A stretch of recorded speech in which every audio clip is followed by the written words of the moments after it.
Yesterday was the anniversary of the January 6th Capitol Riot / insurrection / coup attempt, whatever you want to call it. But it was the 1-year anniversary of it. And in at least one school district in the state of Pennsylvania, you weren't allowed to talk about it at all. That was the decision that the school board, which has a school board president that is a Trump supporter, issued on Wednesday evening. They sent out an email that said the following. If students ask about the insurrections, teachers should simply state that the investigation is ongoing, and as historians, we must wait until there is some distance from the event for us to accurately interpret it. And the email concluded by telling teachers, just stick to business as usual. And this was district-wide. And it was sent specifically to social studies teachers, which means it was sent to the teachers who have the kids who are old enough to understand exactly what happened. And again, this is a school board run by an individual who was a huge Trump supporter, telling teachers, you can't talk about current events.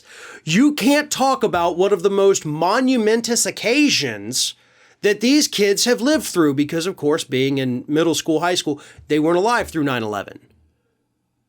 So this was the thing for them. Much like those of us like me, I was 18 on 9/11. Yeah, that leaves a big impression on a young mind. The same way the January 6th insurrection Capitol Riot left a big impression on these children. And they're not allowed to talk about it. Oh, we don't know what happened yet. And as historian, you're not a historian, you're a teacher. There is a world of friggin' difference. A historian is an actual job, as is teacher. And sure, there's a little bit of overlap there, but teachers are not historians unless you're a history professor with a PhD at the collegiate level. That's not what these people are. These are people teaching social studies, American government, things like that, current history too. And you're telling them you're not allowed to talk about it because we don't know all the facts. We may not know everything that happened behind the scenes, but we know what happened in front of our eyes. And that was a group of deranged Trump supporters stormed the Capitol, some of them chanting, "Hang Mike Pence," some of them breaking windows, breaking furniture, stealing things. And they did all of this because they wanted to disrupt the Electoral College vote counting because they wanted Trump to still get to be president. That is what happened. That is unequivocal. If you deny that, you're denying reality. And what you're telling teachers, or what you told teachers this week, was you can't teach reality. It's a polarizing subject. You damn right it's a polarizing subject because you got a gaggle of insane conservatives that wanted to overthrow the federal government. It is a partisan issue.